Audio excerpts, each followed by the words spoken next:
시리즈 버티는 머스터드넷 고혁준 선생입니다.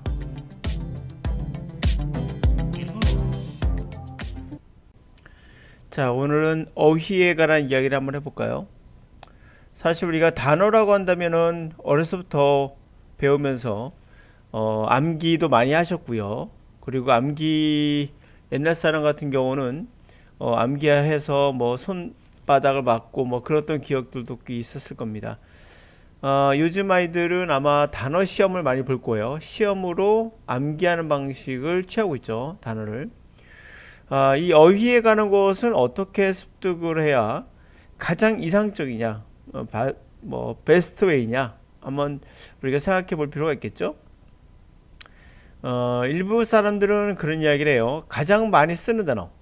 예를 들면, 500단어만 알면, 회화를 그래도 어느 정도 할 수 있다. 이런 거 많죠. 그게 과연 맞는 건가 생각해 보신 적은 있나요?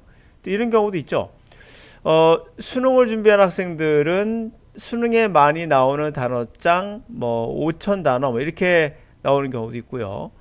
토플을 준비하든 토익을 준비하든 시험을 준비한 학생들은 그에 걸맞는 단어장이 시중에 나와 있을 거예요. 그럼 이 단어장을 가지고 공부하는 것이 과연 좋은 효과적인 방법이겠는가, 이거 한번 생각해 봐야겠죠. 그 다음에 회화를 준비한 학생들은 또 그런 분들은 기초회화로서 500단어만 알면 된다, 1000단어만 알면 된다, 그런 얘기 정말 많잖아요. 검증을 한번 해봐야겠죠. 우선 제가 생각하는 거는 우선 미루고요. 스티픈 카프만이라는 이번의 생각을 이야기하면서 제 생각을 또 같이 곁들여 이야기를 할게요. 자, 이 사람 말은 그래요. 나는 500단어를 가지고 유창하게 할 수 있다, 이런 거. 왜냐면 500단어가 대부분의 컨텐츠의 60%를 차지하니까 이렇게 이야기했네요. 그러나 사실 그것은 사실이 아니다라고 말하고 있어요. 당연한 거겠죠. 500단어 갖고 우리가 영어를 할 수 있다 그러면 우리나라 학생들 아마 거의 다 할걸요.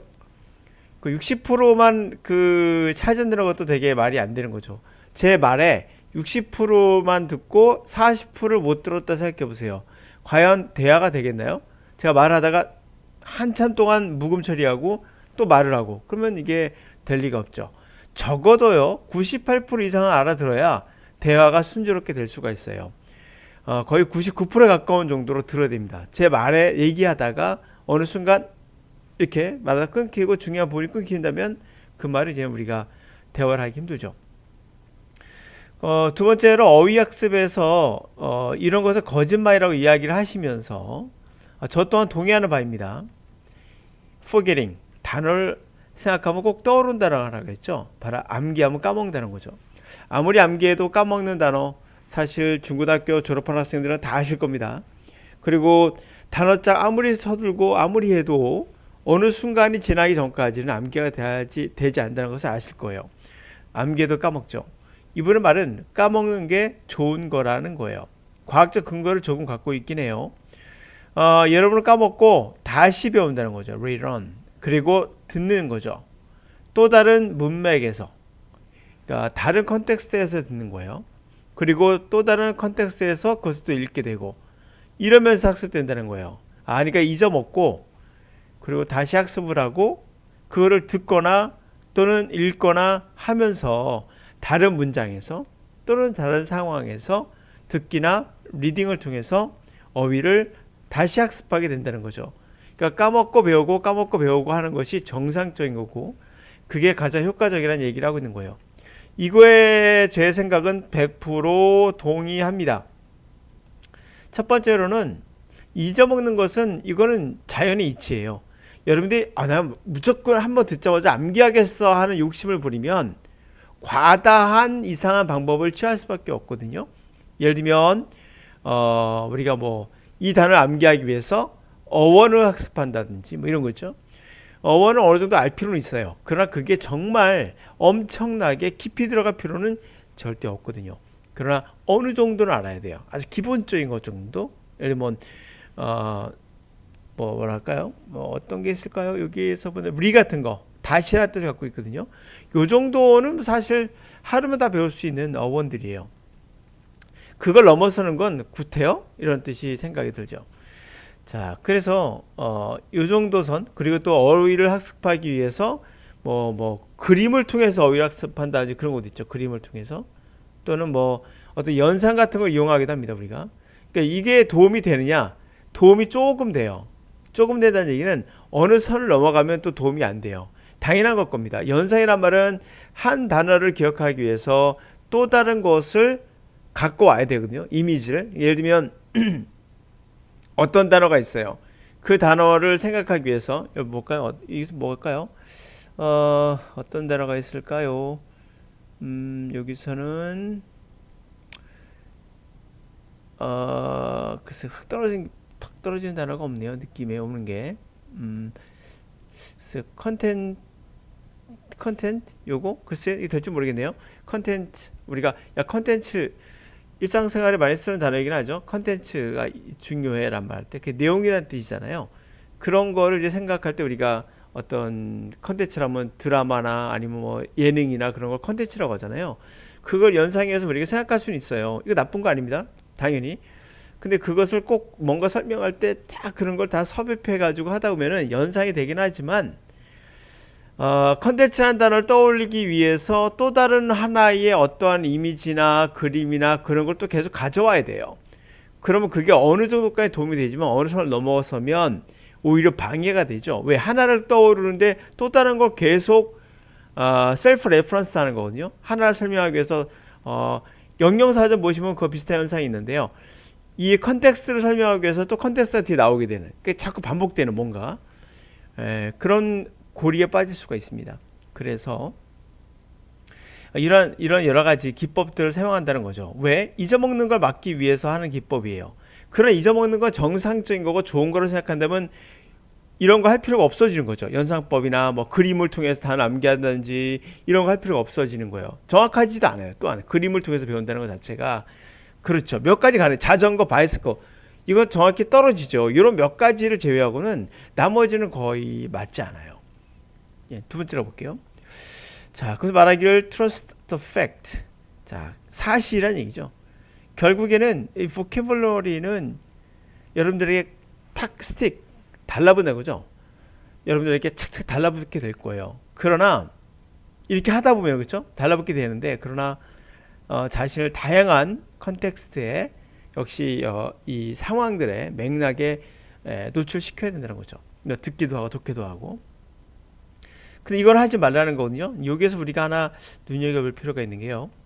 Don't just try to learn one. 노력하지 마세요. 배우려고. 뭐를? 일종의 제한된, limited, 제한된 그룹의 vocabulary 아이템들을, 항목들을 one specific way. 이게 중요한 포인트 같은데요. 저도 동의합니다. 하나의 구체적인 방법으로 배우려고 하지 마세요. 이게 바로 제가 말씀드렸던 거고 이분 말씀하고 있는 수능에 필요한 어휘 5천 단어 많이 나온 출제의 어휘 뭐 이런 거 있잖아요. 그런 단어장이 바로 여기서 말하는 이거거든요. 하나의 제한된 그룹의 보캐블러리를 이게 이제 그거겠죠. 회화에 많이 쓰이는 단어 뭐 500개 이런 거 있잖아요. 이게 제한된 거죠. 제한된 그룹의 보캐블러리 아이템을 가지고 특정한 방식으로 다시 말하면 뭐 연상법이나 또 그림을 통한 거나 뭐 이런 것들 특정한 하나의 방식으로만 학습하는 건 좋지 못하다는 거예요. 이거 사실 우리나라 영어 언어 학습 특히 어휘 학습에 거의 모든 학습이 다 이런 걸로 돼 있다는 것도 아실 거예요. 느낌에는 이런 게 더 쉽게 느껴지거든요. 실제로는 이것이 크게 도움이 될지는 우리가 생각해 봐야 되는 거죠. 이분도 물론 동의하고 있지 않고요. 이렇게 하지 말라고 하는 걸 봐서 저 또한 동의하지 않지만 네. 자, 그 대신 오히려 당신의 vocabulary reserve를 빌드업하는 얘기죠. 강화하는 얘기인데요. 이 사실 vocabulary의 어떤 여력을 강화시킨다는 것은 이런 방식으로 해야지 된다는 얘기를 하고 있는 거예요. 왜냐하면 당신이 그렇게 할 필요가 있으니까요. 그래서 vocabulary를 까먹으면서 증가시키는 거거든요. 그렇습니다. 뭔가를 까먹으면서 증가시키는 게 맞아요. 그러나 사실은 그러면 어떻게 하라는 얘기냐? 단어장을 사용하지도 말고 이 말이 되는 거죠. 단어장을 이용하지 말고 암기하지 말고 하나의 방식이니까 이것도 하나의 방식이니까요. 단어장이라는 자체가. 그리고 어떤 단어 강의 같은 거 이용하지 말고 하라는 얘기거든요. 물론 도움은 되겠죠. 모르는 것보단 알게 되니까 몇 단어라도. 그러니까 뭐 한 300단어라도 알게 되니까 도움은 되겠죠. 근데 그게 정말 효과적인가에 관한 이야기를 하고 있는 겁니다. 한번 예를 한번 들어볼게요. 이제 이분의 생각에 저도 100% 동의하면서 그렇다면 내가 독해를 통해서 아까 분명히 컨텍스트란 말 했거든요. 여러 상황에서의 문맥상의 어떠한 독해나 또는 듣기를 통해서 하라라는 얘기예요. 다시 말하면 사전을 뒤져보면서 하라는 얘기인데요. 사실 그러나 여러분도 아실 거예요. 이 독해라는 것도 해보시면 알겠지만 사전을 뒤지는데 너무 힘들죠. 이 한 페이지 나가는데 한 문장 보실까요? 이 한 문장 한 지문 나가는데 뭐 30분도 걸리고 때로는 뭐 1시간 걸리고 사실 이것 때문에 포기하거든요. 어휘 공부를. 그쵸. 지금 보고 있는 건 2023년도 경찰대 편입영어인데요. 요거 보시면은 단어가 아마 후덜덜하죠. 보시면서 아실 거예요. 아 이거 정말 야 이렇게 많은 단어 거의 모르겠는데? 라는 생각이 우선 첫 번째 들죠. 그거에 대한 공포감이 싹 들어와요. 이 공포감이 결국에는 포기를 하게끔 하죠. 처음에 도전해요. 열심히 한번 해보자. 뭐 단어 찾습니다. 찾다 보면은 단어가 너무 모르니까 지루하죠. 이 지루함이 공포가 지루함으로 바뀌고 이 지루함은 포기로 바뀌게 돼요. 그래서 결국에는 영어를 공부하다가 다시 단어장으로 가거나 아니면 단어 강의로 들어가죠. 아 내가 역시 단어가 부족하니까 다시 단어를 해야겠구나. 또 거기 하다가도 포기하게 되고 그게 반복이에요. 그럼 뭔가 우리가 대책을 세워야 되는데 사실 가장 좋은 방법은 여러분이 단어를 얼추 알고 그 안 단어를 통해서 해석해 나가면 모르는 단어가 한 3개 정도 되면 그거 찾으면 딱 좋은데 그 상태로 가기까지가 힘든 거잖아요. 그럼 뭐가 제일 좋을까요?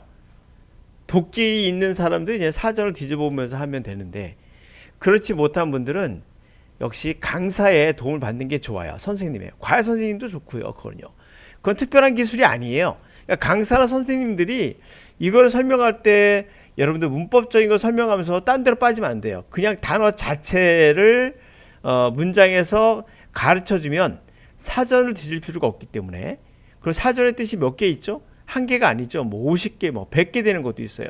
그거를 하나하나 다 보면서 찾아서 이 안에 적용시키다 보면은 나중에는 번역하게 되고 그리고 사전에 몰입돼 가지고 뜻에 몰입돼 가지고 문맥을 읽게 돼요. 그러니까 결국에는 소탐 대시 되기도 하거든요. 그걸 잡아줄 수 있는 게 바로 여러분의 과외 선생님이에요. 네. 이 과외 선생님들이 이거 하나를 해석을 해가지고 여러분들에게 해석을 해줄 거 아니에요. 그때 이제 단어의 뜻도 알려줄 겁니다. 그럼 그때 이 단어가 이 뜻이구나라고 문맥상에서 그 단어를 우선은 배우겠죠. 그 선생님이 끝나고 나면 단어 남는 거 없던데요.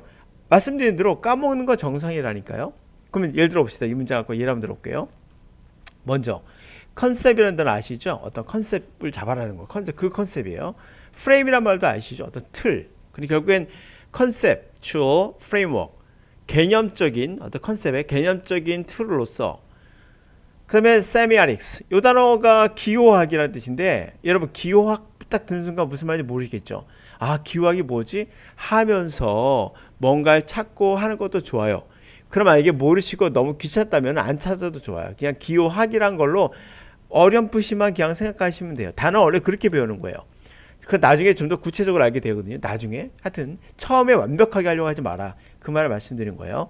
기호학은 teaches students 학생들에게 가르친다는 거죠. formulate form 형성 형태 결국 formulate는 형태를 만드는 거거든요. 결국 뭘 만들어준다는 거죠?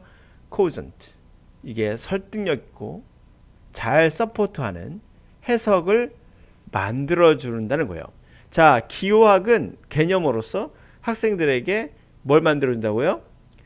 뭔가 설득력 있고 cogent, well supported, 잘 서포트해주는 interpretation, 해석이라는 것을 어떤 형태를 만들어주는 거죠. 그것을 자 이런 설득력 있는 해석을 만들어주는 걸 가르쳐줘요.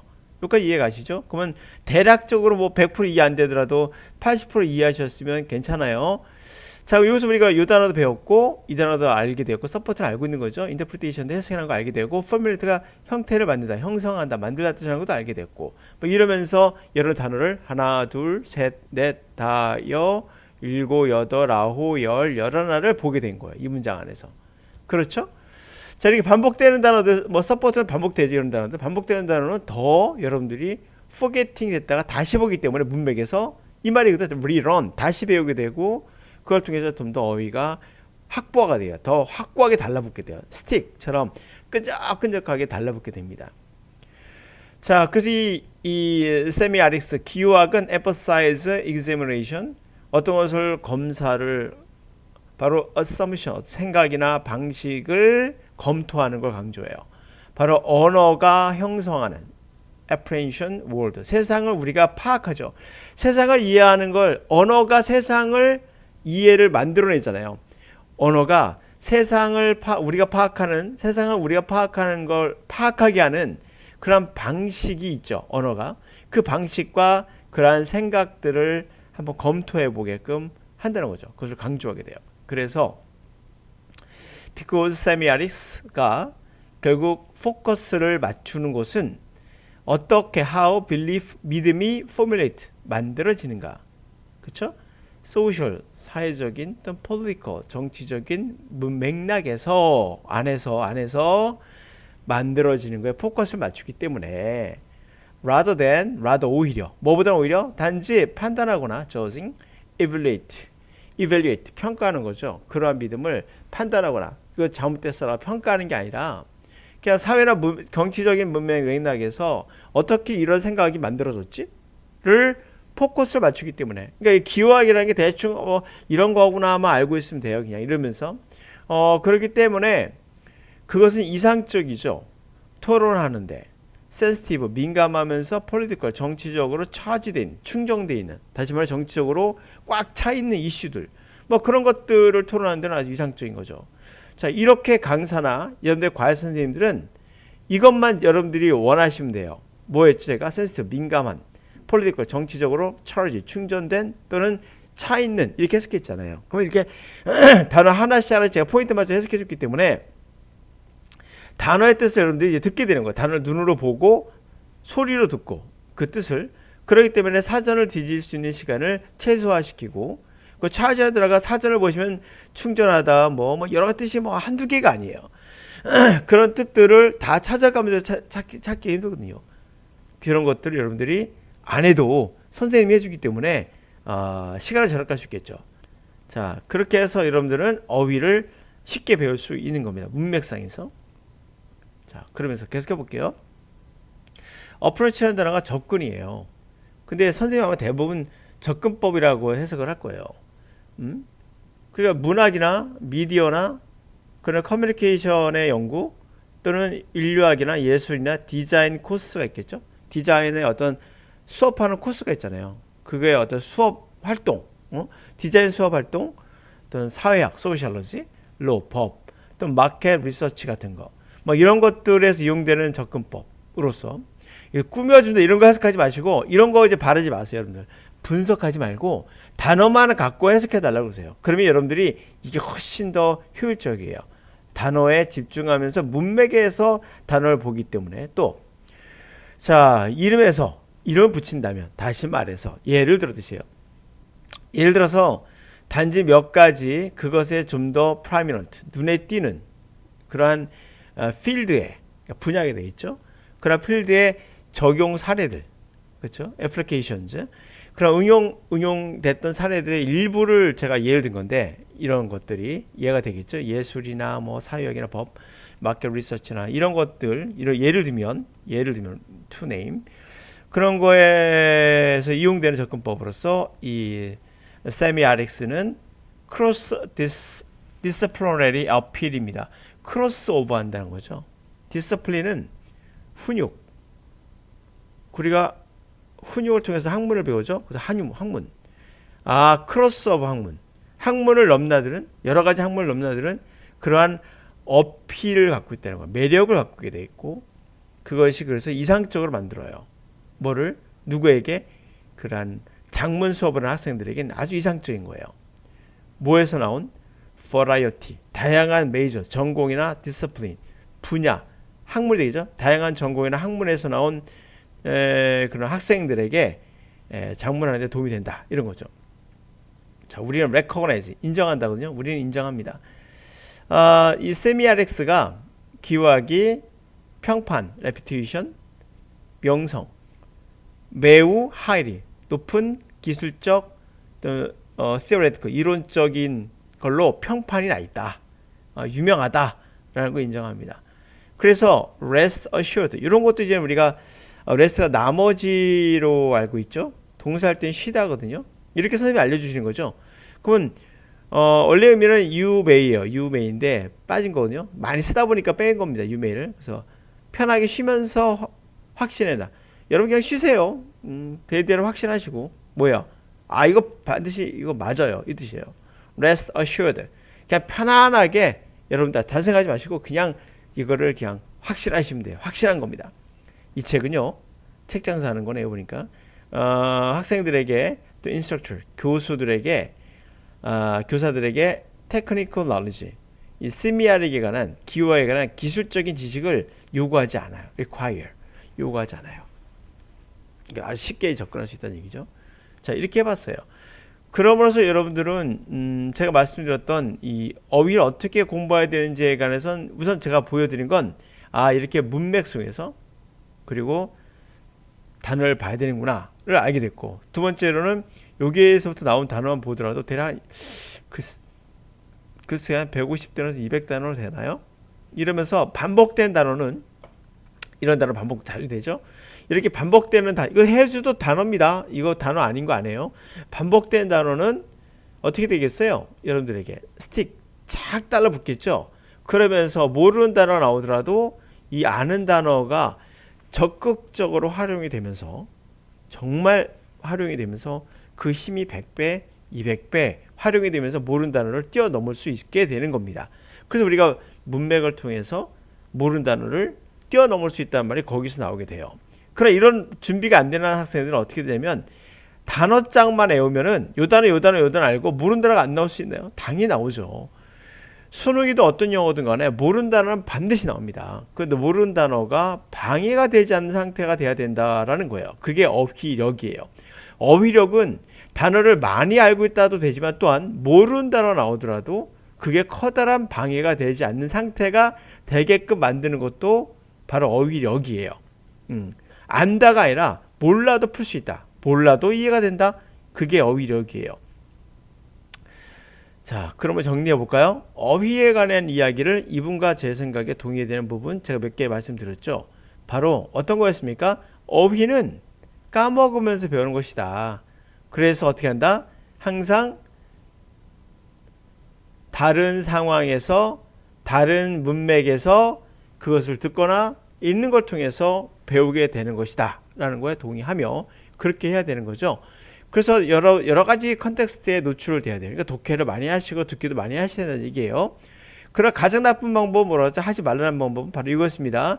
바로 여러분들이 하고 있는 방법일 거예요. 하나의 리미티드, 제한된 그룹의 보케블러리, 단어장이죠. 이게 단어장이에요. 결국에 단어장을 one specific, 구체적인 하나의 방식, 연상법이나 그림을 통한 학습법이나 이런 거 얘기하죠. 구체적인 하나의 방식으로만 학습하면 안 된다. 그거보다는 바로 보케블러리 리저브, 여력을 좀 키워라. 그것이 바로 잊으면서 배우는 것이다. 그럼 어떻게 하라는 얘기냐? 결국 듣기나 독해의 문맥을 통해서 하라는 얘기인데, 근데 문맥을 통해서 하니까 어떻게 된다? 너무 힘들어. 사전 뒤지다 나 지치겠어. 그럴 때 필요한 게 뭐죠? 여러분들에게 도구가 필요해요. 그 도구가 과외선생이에요. 과외선생이 여러분들에게 단어와 해석만 알려달라고 하세요. 문법 같은 거 가르쳐달라고 하지 마시고. 근데 그런 거 말고, 그래서 해주면 여러분들 어떻게 했습니까? 문맥에서 이미 단어를 배웠잖아요. 그러면 훨씬 더 기억이 오래 남게 되고, 그렇죠? 문맥에서 배웠기 때문에 단어가 훨씬 더 여러분들에게 문맥에 서로 묻혀서 양념이 버무려져 있어야 음식이 맛있는 것처럼 이 단어가 이렇게 버무려 있잖아요. 문장 안에 버무려 있다 보니까 이 단어가 훨씬 더 살아있게 생생하게 기억될 수가 있게 되는 거예요. 문장 안에서 보기 때문에.